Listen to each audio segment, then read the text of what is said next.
Okay, so today we're going to do a recap of some trig identities from last year, and then I'm going to introduce a couple new grade 12 trig identities to you. So this that you see at the top here, this is the little slip that you guys received in grade 11 for when we did the identity section in unit 5 of grade 11, or unit 6, depending on when you did it. So we have the reciprocal identities, which we know just come from the reciprocal functions, cosecant, secant, and cotangent. And then we've got our tan x and cotangent x identities, which I referred to when we were graphing tan. And then we have the Pythagorean identities. So the Pythagorean identities, we can kind of work with these in a couple different ways. If I rearrange this identity by moving cos squared x to the other side, I get this new identity, which is sine squared x equals 1 minus cos squared x. We use that one a lot. And then if I take instead I leave cosine and I bring sine squared to the other side, then we get this new identity here. So cos squared x is equal to 1 minus sine squared. I can also take this identity and divide every term by sine squared x. So if I do that,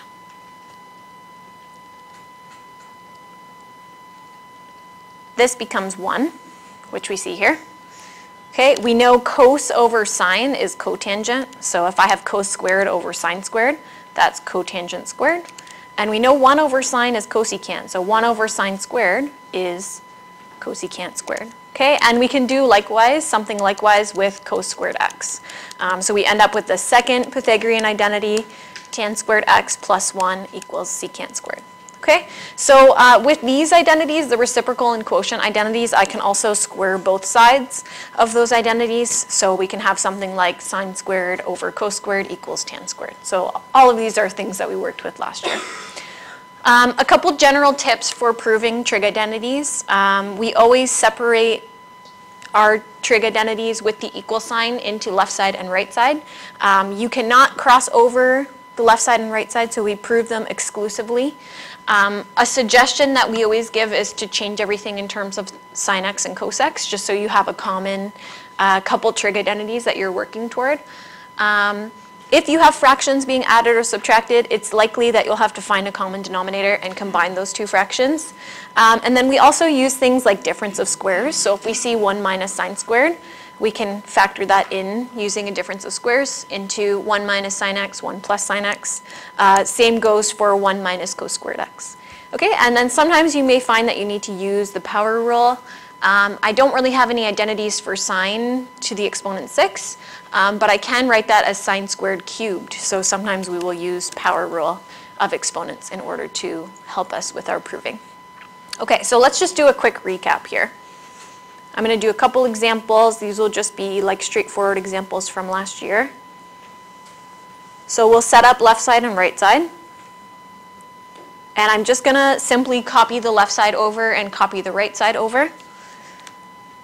And then our goal, which I would say works like 96% of the time, is if you change everything in terms of sine and cosine, you should be able to kind of get the left side equal to the right side. So for tan x, or tan squared x, I'm going to use this identity right here, sine squared over cos squared. So I'm going to replace that with sine squared x over cos squared x.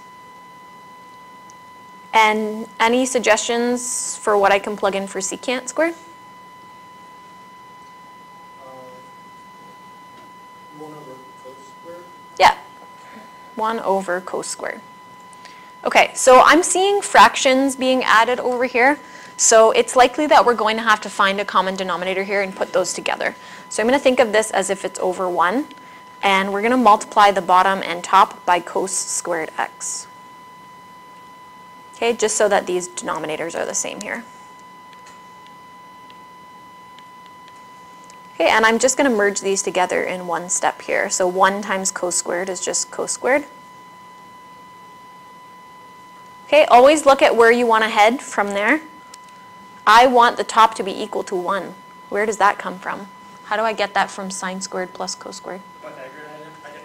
Yeah, this is literally the Pythagorean identity itself. So sine squared plus cos squared is equal to 1. So I can write this as 1 over cos squared x. And now we have left side equals right side. So we usually say left side equals right side, and at the bottom of that we can do a little box that signifies the end of a proof. It's like our little humble brag, like I squared it away, the proof is good. Sometimes you will also see QED, which is a Latin phrase, which stands for which was demonstrated. Or you can say IIP, which means identity is proven. Okay, so one of those three, box, QED, or IIP. You'll see me use box mostly. Okay, let's try the one on the right here. Okay, so separate out into left side and right side, recopy your left side and your right side. Okay, remember we can't cross over that line, so we're working with the left side and right side exclusively. It also no longer stands that whatever I do to one side, I can do to the other. We completely work with the left side and right side by themselves. Any suggestions as to how we could start this proof? Isn't the right side technically difference of squares, or am I just... Yeah, you're right. This is difference of squares. So if we were to FOIL this is actually right up here. If we were to FOIL this, we actually get this back. So I'm just going to write 1 minus sine squared x here. Okay, and I'll just make a little note that we FOILed here. You guys don't have to do that. I'm just writing it for our lesson. X, that's Pythagorean identity, meaning it's co-squared x. Yeah, so we actually have a rearranged Pythagorean identity up here. 1 minus sine squared x is equal to cos squared x. So I can actually just replace this with cos squared x. And we have left side equals right side.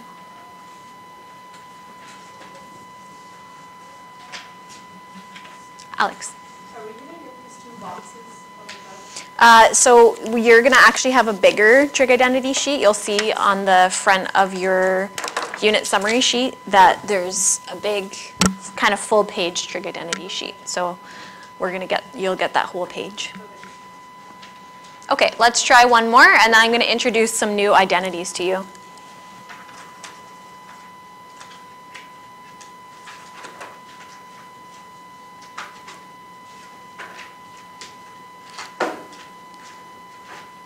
Okay, so sine squared x over 1 minus cos x, and the right side is 1 plus cos x.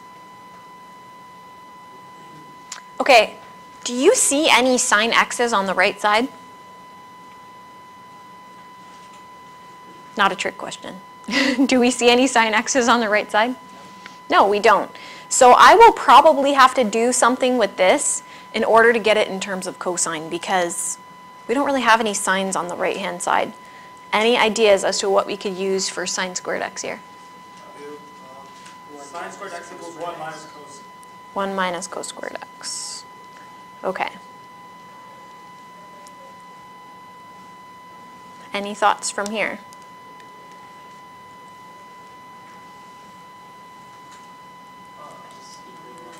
Well, I mean, the only difference is the square. So remember, guys, we can't cancel individual terms here because there's subtraction signs in between, so that's a problem. And there's no way we can... What's this? Something. 1 minus, that is sine squared. Well, then we'd be going back to what we started with, so I don't think we want to do that. Forgive me, I'm not that sensitive. Difference of squares, right? This is a difference of squares, right? 1 is a square, and cos squared, of course, is a square. So how can we factor a difference of squares here?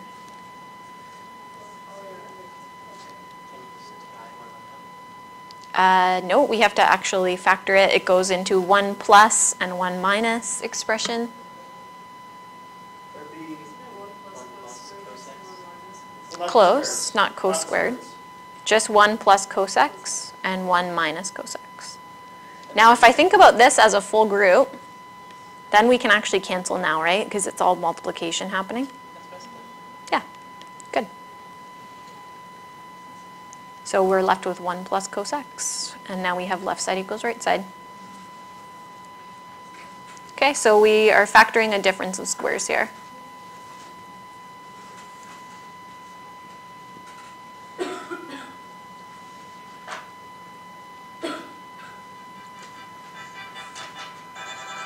Oh, of course, it's a scant color.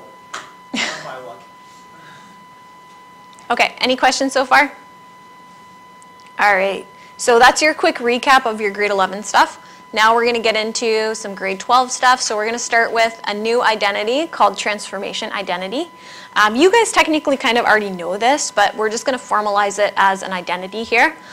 So we all know that sine and cosine are both periodic, right? They're those periodic wave functions. And they are really just shifted versions of one another, right? So if I shift sine x over, right, if we take this black graph and we shift it over to where the right graph is, those graphs would overlap. Or if I take the red graph and I shift it to the right, the black and red graph would overlap.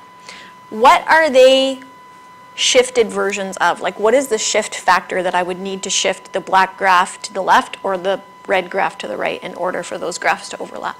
How far? Liam? Yeah, pi over 2. They're both pi over 2 units apart, or 90 degrees, right, if we're thinking about degrees. So translating the cosine function, the red graph, pi over 2 to the right, would result in having a sine function. And similarly, if I take the sine function, the black graph, and I shift it pi over 2 to the left, then I get the cosine function. So just by observing the graph here, we can actually see that there's two identities, which we call the transformation identities, that we can actually use when we do our trig identity stuff. So the first transformation identity is taking the cosine function and shifting it pi over 2 to the right, which will look like minus pi over 2 in the function. And that equals sine x. Okay, and then the second one that we get from that is taking the sine function and shifting that pi over 2 to the left. It would look like plus pi over 2. And then we get cos x.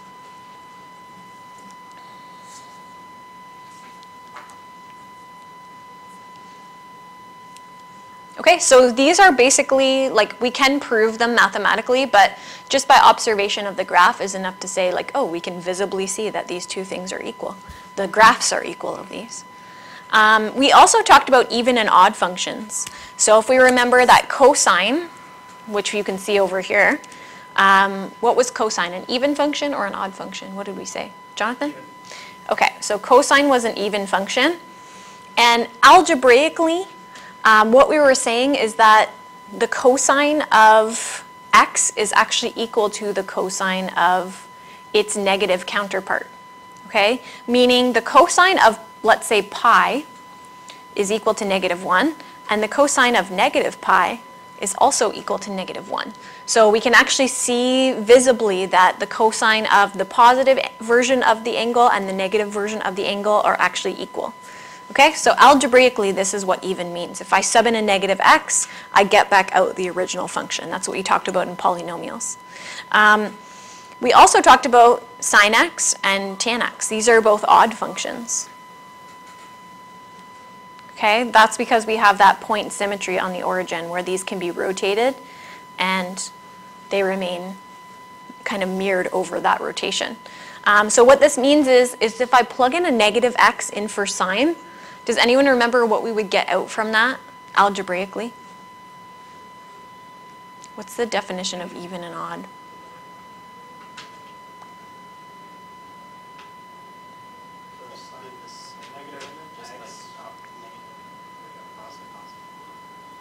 So they're opposites of one another, but we need to create an equation of equivalency here. So yes, negative sine x, that's right. Yep, and it would be the same for tan. So what we're saying here is if I plug in a negative angle for sine, if I plug in the same version of its positive angle, they're actually opposites of one another. So I need this extra negative in front in order to make those equations equivalent. Okay, so the sine of negative pi over 2, for instance, is equal to -1, but the sine of pi over 2 is equal to +1, which is why we need this additional negative in our equal statement. Okay, so these are our three even and odd identities. They are that the cos of x is equal to the cos of negative x, the sine of negative x is equal to negative sine x, and the tan of negative x is equal to negative tan x.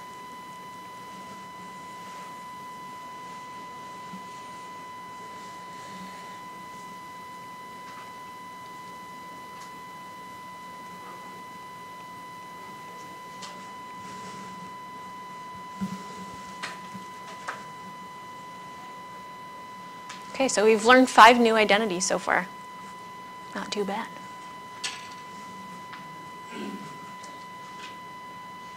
Can I scroll?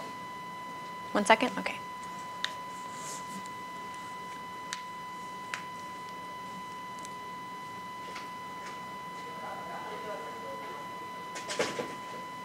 Good? Okay, let's scroll. All right, the CoFunction identities. So the CoFunction identities describe relationships between angles in a right angle triangle. So we call these complementary angles, right? Because these are angles that add up to 90. So if I call one angle x, I know that the other angle in a right angle triangle, like what do the two angles in a right angle triangle add up to if this is pi over 2? Yeah. Or they also, yeah, these two also have to add up to pi over 2. So if I know that this is x, I know that this one must be pi over 2 minus x, or 90 degrees minus x, right? So we have two angles in our triangle, and our CoFunction identities kind of use that idea. So part of this says that if I have, let's say, x as my reference angle, let's just call this opposite, adjacent, and hypotenuse from that angle. The sine, let's say, of x will be equal to opposite over hypotenuse. So let's just say opposite is, I don't know, A, and this can be B and C. Yeah, Jonathan? Dumb question. I'm guessing our calculators should be in radian mode for this unit? Yes, yeah. It shouldn't matter too much, but yeah, we'll be in radian mode. Okay, so the sine of x in this scenario is equal to A over C, based on my labels. What else in this triangle, like let's say I chose this as my reference angle, what else would be equal to A over C if my angle was pi over 2 minus x? Well, if I make pi over 2 minus x my reference angle, this becomes adjacent and hypotenuse. So what uses adjacent and hypotenuse? Cosine. Cosine. So do you guys agree that sine x must be equal to cos of pi over 2 minus x? Okay, so that's one of our CoFunction identities.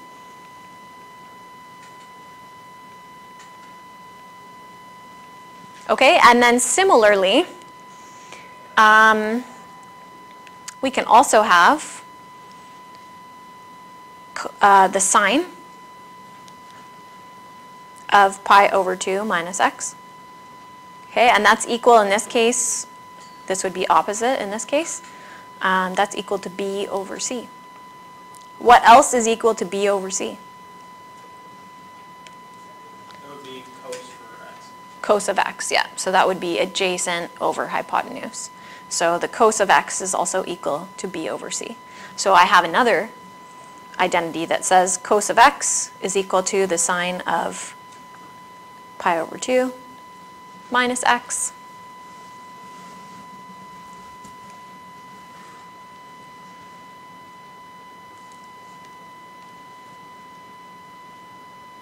Okay, I can create a couple other like transformation identities or CoFunction identities that kind of use this relationship as well. We can use it with tan and see like different things that could be equal here.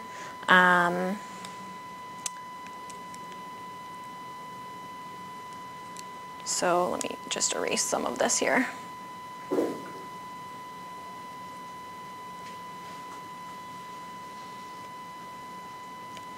Okay, so let's say again, this is ABC.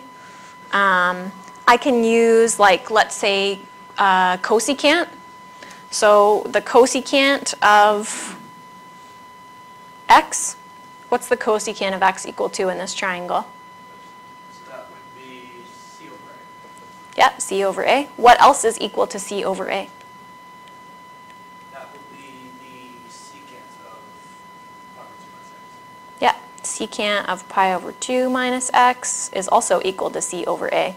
So from this, I could say that the cosecant of x is equal to the secant of pi over 2 minus x.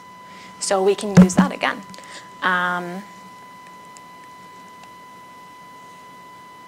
I'm trying to erase this here. It's not working.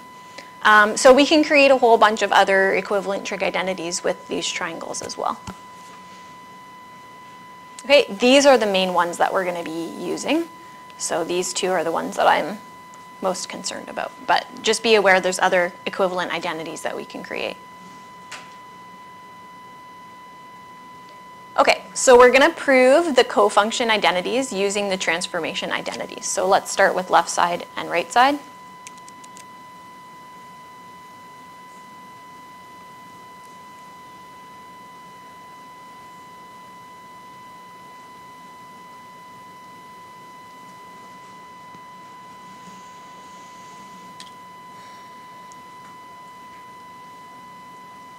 Okay, so just to remind you here, our transformation identities are that sine x equals pi over 2 minus x, and sine of x plus pi over 2 is equal to cos of x.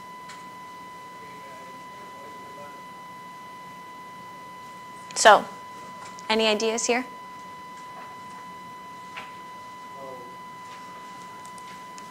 So we're using the transformation identities. What could I replace sine x with here? Cos x minus pi over 2. Yeah, we could do that. Then we're kind of like in the wrong order, right? So I could go the sine x route and I could replace that with its transformation identity. I could also try to get this in terms of this identity here where we have x minus pi over 2. So part of this is I'm going to have to swap the signs of whatever is in the bracket here. So here's the idea. If I could get x first and pi over 2 second and somehow swap those signs, right? I'm just swapping the locations of these right now. It's like 7 plus 1 or 1 plus 7, right? Jeremy? I thought those were already equal. These are equal, yes. Yes, so what do we do? Oh, we're proving that they're equal. Okay. Yep. Okay. If I have a negative x and a positive pi over 2, and I want a positive x and a negative pi over 2, what could I do with this expression inside here?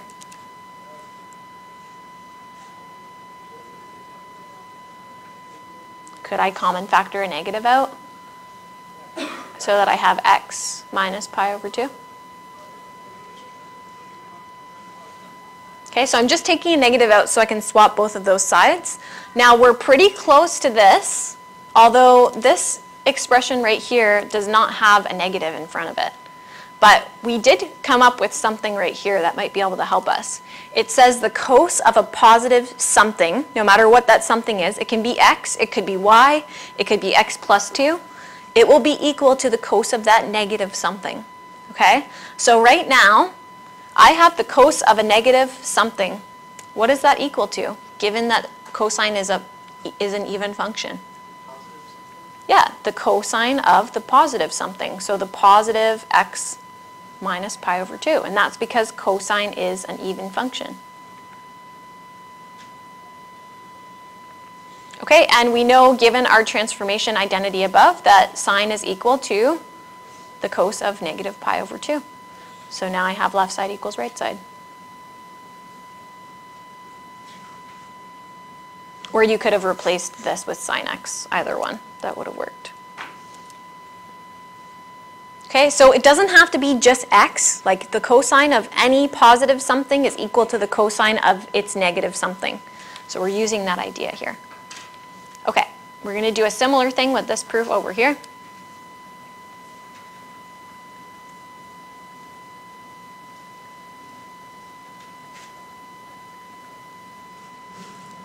Okay, so just to remind you, our goal is to potentially be able to use this over here. So x plus pi over 2. But right now we have pi over 2 minus x.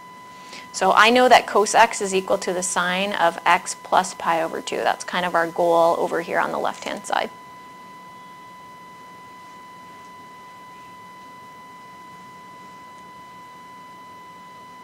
Okay, so right now, I'm just going to swap these one more time here so that we can see what we have kind of in terms of this. Right now, I have the sine of negative x plus pi over 2. And we have the plus pi over 2 part. Any thoughts? We can common factor. It's common factor now. Okay, so if I common factor, I have negative x minus pi over 2. Does that help us? Yeah, because of the, what's called the identity. So it would mean that it equals negative sine x minus 2. No, I think I messed up. Okay, so here's another thought. If I have, because we don't have an identity that's going to work for x minus pi over 2 anyways. If I have the sine of, so part of what we need to understand here is that I can use the identities that I have no matter what type of unknown I have here. So like, do you guys agree that the sine of y plus pi over 2, given our transformation identities, is equal to the cos of y? We have a transformation identity above. Okay, what if I change the y to a 4? Is this equal to the cos of 4? Sure. Yeah, the identity still holds true as long as I have the same thing in for both of those spaces there. So what if I change this to a negative x? Right here. What is this equal to? The cos of negative x. So could I plug that in here? Okay, all my identity says is that the sine of something plus pi over 2 is equal to the cos of that same something. So I should be able to plug that in, thinking of this as my something. Okay, this is equal to the cos of that something. Okay, I actually don't even need this part on this side over here. Okay, what's the cos of negative x equal to? Cos x, it's an even function. So how do you, oh wait, never mind. Okay, and here I'm using the transformation identity.